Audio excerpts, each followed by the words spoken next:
Bonjour petits et grands lecteurs, on se retrouve aujourd'hui pour un update lecture. Je vais vous présenter mes livres tout de suite. C'est un livre que j'ai pris parce que j'adore Jules Verne. Comme vous le savez, j'ai lu seulement deux livres. C'est un auteur que je veux lire sur toute ma vie en fait, au long de mes années. Et donc je lis pas tout, je dévore pas tout, je peux pas faire comme Tolkien, ce que j'ai fait à une époque. Donc là j'ai pris un livre jeunesse qui parle un peu de Jules Verne. Il s'agit Les aventures du jeune Jules Verne de C. Nemo, donc Capitaine Nemo. Voilà, on n'a pas vraiment l'auteur, ce qui donne encore plus l'impression d'être dans un univers un peu sympathique. Donc ici c'est l'île perdue, c'est le premier tome et ça tombe bien parce qu'en fait l'île perdue, c'est le principe de ces livres, c'est de retrouver Nemo quand il est jeune et d'attacher ces livres à chaque fois à un autre livre de Jules Verne. Donc ici c'est L'île mystérieuse que j'avais lu pour mes cours l'année dernière, que j'avais adoré, c'était vraiment un livre, je l'ai lu 2 fois. Vraiment, c'est un livre que j'adore, et donc ici on revient sur l'île mystérieuse avec cette histoire d'aventuriers qui se retrouvent sur une île possiblement déserte et dans laquelle ils doivent se débrouiller. Donc c'est un livre jeunesse, très jeunesse, c'est-à-dire que c'est pour une dizaine d'années. C'est un livre que j'ai beaucoup aimé parce que voilà, Jules Verne est vraiment bien mis en avant, c'est un petit inventeur, il fait partie d'un petit club d'aventuriers et ces gamins vont se retrouver dans un ballon qui va les emmener donc sur une île mystérieuse. C'est sympa parce qu'il y a plusieurs caractères, il y a des personnages féminins qui sont très très forts, il y a 2 filles notamment qui sont un petit peu caricaturées, mais ça c'est de la jeunesse en général, tous les personnages sont caricaturés, mais c'est des personnages qu'on aime bien suivre, voilà, c'est quelque chose qui est assez palpitant. Donc c'est un livre qu'on lit dans la continuité, c'est-à-dire qu'il y a 3 ou 4 tomes qui sont déjà sortis. C'est pas vraiment une fin, c'est-à-dire que je pense que c'est un peu comme des épisodes de série. Là ça va être un peu ça, c'est-à-dire que là on a l'aventure sur l'île mystérieuse, on aura l'aventure sur un autre livre de Jules Verne et ainsi de suite. Je sais juste qu'il y a eu un livre, le prochain tome c'est Le phare maudit que j'ai pas lu. Il y a aussi le livre sur le capitaine Nemo, c'est-à-dire que le capitaine Nemo a beaucoup d'importance dans ce livre-là, et 20 milieux sous les mers, c'est un autre tome, mais je trouverais ça dommage de ne pas avoir lu 20 milieux sous les mers pour voir tous les clins d'œil au livre. En fait, ce qui est vachement intéressant, c'est quand on aime Jules Verne, on voit tous les petits clins d'œil, même innocents, qu'il y a dans ce livre-là. Donc voilà, c'est un livre jeunesse qui est sympathique, c'est pas non plus révolutionnaire, c'est très court, ça se lit très vite, mais pour de la jeunesse 8-10 ans, c'est sympa et je continuerai la série parce que voilà, peut-être que ça va me donner en plus envie de lire des œuvres de Jules Verne que je connais pas. Mais voilà, les couvertures sont super mignonnes, elles font vraiment envie. Ce qui est sympa, c'est que ça se passe pas au 19e, ça se passe au 20e, 21e siècle en fait. C'est ça aussi, c'est des aventures modernes, voilà, qui sont sympas et voilà, je vous le conseille. Ensuite, je vais vous parler d'un auteur que j'aime beaucoup. J'ai lu 2 petites nouvelles de lui, j'ai jamais lu un roman entier. Je sais pas ce que j'attends, mais en fait j'ai un petit peu peur parce que je pense que c'est assez complexe. Je vous présente des livres qui sont sublimes. Ce sont 2 petites nouvelles de Murakami, donc Les attaques de la boulangerie et faudrait que je le mette dans le bon sens, L'étrange bibliothèque. J'avais lu Sommeil qu'on m'avait offert il y a quelques années, vous voyez ils sont tout shiny, ils sont trop trop beaux. C'est des collectors de chez 10-18. J'avais lu Sommeil, j'avais beaucoup aimé. Dans ceci, L'attaque de la petite boulangerie m'a moins plu, c'est toujours en rapport avec la faim, sous différents angles. Donc la faim obsédante, ne plus à manger, voilà, c'est toujours illustré, je vais vous montrer, voilà par exemple comme ça, avec des graphismes magnifiques. Mais voilà, celui-ci m'a moins plu, m'a moins marqué, ça fait un bout de temps que j'ai lu, j'en ai plus vraiment de souvenirs. Mais en clair, c'est un livre sur la faim dévorante. Sommeil était un livre donc sur la privation de sommeil. Et L'étrange bibliothèque, ça a été vraiment une très très bonne lecture. Donc c'est l'histoire d'un petit garçon qui va dans une bibliothèque et qui va se retrouver enfermé dans une bibliothèque avec un homme qui va essayer de lui manger le cerveau s'il ne lit pas, s'il n'apprend pas par cœur un livre dans les 30 jours. Et il va rencontrer une jeune fille qui est plutôt un fantôme qui va l'aider à sortir d'ici. C'est très poétique, ça me met très mal à l'aise, vous voyez le type de dessin. C'est assez effrayant comme lecture quand on est vraiment dedans. Moi il y a des moments où je me suis dit mais ça va se finir comment, il va y avoir du sang, tout ça. Et ouais, c'est C'est assez beau, c'est toujours poétique Murakami, et ici c'est assez beau, il y a beaucoup de références à des œuvres. Voilà, comme ça se passe dans une bibliothèque. J'ai vraiment beaucoup aimé celui-ci. C'est des livres qui sont magnifiques, qui sont tout fins, ça se lit très très vite. Pour découvrir Murakami, je pense que c'est sympa. J'essaierai de lire un tome entier de son œuvre pour voir si j'aime son écriture sur le long terme. Mais vraiment, il a toujours une écriture assez poétique, comme je peux le dire. Et assez malaisante dans celui-ci. Mais même dans Sommeil, il y avait une espèce d'oppression.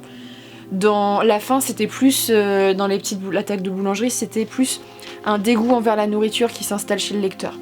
Mais celui-ci, je vous le conseille vraiment, il était très très sympa. Et voilà, la couverture avec les tourneaux qui est dessus a un sens véritable dans le livre. Et voilà, c'est pas un livre où vous allez rire, c'est un livre malaisant qui est assez triste et très malaisant, mais il est vraiment bien et c'est une expérience assez étrange à subir, donc voilà, c'est pas non plus trop effrayant pour vous traumatiser. En parlant de lecture qui fait un peu de malaise, c'est le dernier message d'Eva de Pierrick Gaziagne publié chez Pocket. Donc c'est un des livres qui était prix Polar, la sélection des nouvelles voix du Polar chez Pocket. J'avais rencontré l'auteur qui était adorable et donc ça m'a encore plus donné envie, j'avais commencé à le lire et ça m'avait encore plus donné envie de lire le livre. Alors de quoi ça parle le dernier message d'Eva? C'est l'histoire d'un mec qui s'appelle Ange, oui c'est ça, Angel. Angel qui est flic, mais pas flic à la BAC, tout ça, il travaille pour la police, c'est pas un policier très très haut dans l'échelle. Et un jour, il y a une fusillade dans les banlieues, donc ça montre un peu le quotidien des policiers. Il va tomber sur le cadavre d'une toxicomane dans les escaliers. Du moins, c'est des gens qui vont l'amener à cette toxicomane qui est très jeune. Et la seule chose qu'il trouve sur elle, c'est le prénom Eva, en fait, un petit bracelet qu'il va prendre, en fait. Il va voler le bracelet, il sait pas trop pourquoi. Et donc Eva va se retrouver, Angel, il va se retrouver un peu au cœur d'une histoire un peu glauque. Et sur qui a assassiné Eva, parce qu'Eva ça a pas l'air d'être qu'une toxicomane. Et ce livre va nous apprendre beaucoup de choses là-dessus. Alors qu'est-ce que j'ai aimé dans ce livre? C'était assez palpitant, la scène du début c'est une fusillade, donc on rentre vraiment rapidement dans le roman. Le personnage principal est attachant parce que c'est pas un flic vachement du genre anti-drogue, tout ça, c'est un mec c'est un petit flic quoi, qui fait sa vie, qui a pas une vie en plus très drôle, auquel on s'attache parce qu'il c'est un mec attachant qui est gentil, tout ça. Et ce qui m'a vraiment plu, alors il y a toute une histoire avec la prostitution dans ce livre. J'aime bien les histoires avec les trafics de prostituées, tout ça, c'est toujours palpitant. Mais ici en fait, ce que j'ai bien aimé, c'est une histoire de ripoux aussi. Et en fait l'auteur il nous expliquait que il avait rencontré au cours de sa vie un tueur en série. Il lui avait serré la main et ça a un peu inspiré ça. C'est-à-dire que là-dedans il y a des gens qui tuent et qui passent dans la vraie vie pour des gens adorables. Et je trouve que ça retransmet bien ça en fait. Et ouais, c'est assez violent, il y a des morts, c'est un polar. Mais j'ai bien aimé, j'ai bien accroché au récit, j'ai lu jusqu'à la fin. J'étais étonnée de savoir comment ça allait finir. Il y a des petites pièces de puzzle qui se mettent au fur et à mesure et à la fin on a le petit éclat qui nous dit ah c'est ça la solution. Mais vraiment c'est le côté ripoux qui est intéressant dans ce livre et je pense que pour les amateurs de polar ça peut vraiment le faire. Voilà, c'est pas non plus un polar psychologique où faut se retourner les méninges machin, mais c'est un truc à lire vachement sympa. Moi qui est pas très polar, j'ai accroché donc je pense que c'est vraiment accessible à tout le monde et je peux vous conseiller si c'est votre genre.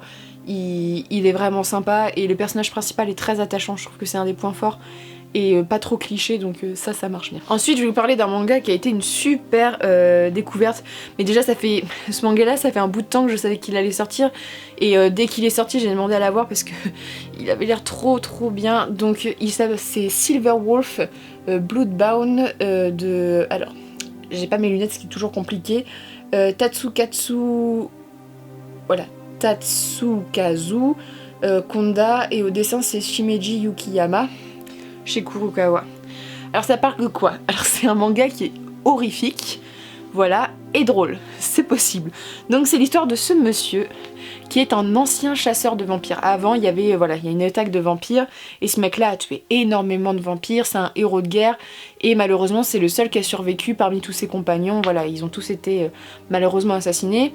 Le monde se porte bien parce que voilà, les vampires ont arrêté, on les a tous chassés, ils sont tous morts et un jour il y a des meurtres, mais des meurtres de façon très étrange, c'est-à-dire qu'on retrouve des corps sans os. Donc en fait c'est comme si on avait vidé tous nos os du corps, donc c'est des espèces de carpettes, vous voyez le truc un peu dégueu. La police est un peu inquiète parce qu'il y a beaucoup de gens, c'est très sanglant, ils comprennent pas ce qui se passe et donc ils se disent on va appeler le vieillard parce que c'est un vieillard maintenant pour qu'il règle la question et puis s'il meurt, au pire, il est vieux et puis il rappelle un passé assez douloureux donc voilà, ça gêne pas. S'il gagne, on est sauvé. Alors ce vieillard, il est pas con, il se rend compte qu'on l'emmène au sacrifice. Mais c'est un mec qui est assez drôle, vraiment, il est très drôle dans sa façon de voir sur toute la vieillesse, tout ça, et il côtoie une jeune demi-vampire, c'est-à-dire que voilà, même s'il les chasse, on sait pas trop de choses sur cette jeune fille, mais en clair on sait que c'est un hybride et c'est un peu comme sa fille, même si elle l'aime beaucoup plus que sa fille, mais voilà, il la protège, tout ça. Et donc il va chasser cette créature terrifiante. Alors pour vous donner par exemple un exemple de ce que peut être le manga sans être trop trash en fait, c'est surtout ça. C'est vachement bien parce que c'est hyper rythmé au niveau du rythme. Je vais vous prendre un truc où ça spoil pas trop. Voilà, c'est un peu... Il y a des créatures comme ça, vous voyez. C'est un gros tome d'introduction, c'est-à-dire qu'on nous présente la créature qui est mauvaise, qu'elle veut, qu'elle va être l'espèce de grand opposant, et ce mec-là va devoir la tuer, mais je pense qu'il va devoir passer par d'autres créatures. On a plein de personnages, on a un personnage extrêmement fragile, alors ce qui était très perturbant parce que dans tout le livre, je pensais que c'était un homme, mais en fait c'est une femme. Je sais pas, le chara-design est assez... je sais pas, c'est bien réussi, je pense que si c'était voulu par l'auteur, mais j'ai eu un peu de mal à me dire que c'était une femme, et donc il va être aidé par ces deux femmes pour chasser la créature. Mais voilà, c'est une grosse introduction, mais c'est hyper vif, les combats sont hyper rythmés, c'est sanglant, hein, c'est pas à mettre... Je sais pas trop si c'est un shonen ou un seinen, je pense que ça serait peut-être plus un seinen vu la violence, le sang, tout ça, mais ouais, c'est sympa, et vraiment le point positif c'est que c'est un manga d'horreur qui est drôle, et ça c'est vraiment un point positif, c'est un personnage que j'aime beaucoup et qui est vraiment attachant, et on a une révélation de fin, on fait oh mon dieu, qu'est-ce qui va se passer, voilà, on sait qu'il va souffrir et on a hâte de savoir comment il va réagir, mais c'est une série que je vais continuer, voilà, parce que Silver Wolf c'était vraiment une attente que j'avais chez Kurokawa et je suis vraiment pas déçue, donc je vous le conseille si vous aimez les mangas un peu seinen avec des combats, du sang, des créatures et des gens qui sont drôles, voilà. Donc je vous conseille ce petit manga très sympa. Donc c'en est tout pour ces lectures. N'hésitez pas comme d'habitude à me dire ce que vous en avez pensé. Et on se retrouve pour un prochain update lecture. Avant de vous quitter, je voudrais que vous me disiez en commentaire si vous voulez d'autres vidéos, d'autres genres, parce que je fais beaucoup d'update lecture. Et avec mon rythme de vie, j'ai pas trop le temps de penser à d'autres formats. Donc je sais pas si vous voulez d'autres recommandations sur un genre, par exemple la fantasy, est-ce que vous voulez d'autres recommandations, des recommandations manga, j'en sais rien. Voilà, donc j'ai quelques idées dans ma tête, mais je voudrais voir si ça vous plaît, parce que c'est quand même vous qui regardez, donc c'est intéressant aussi de savoir votre avis, et n'hésitez pas à me le dire, donc je vous souhaite de très bonnes lectures et une très bonne journée.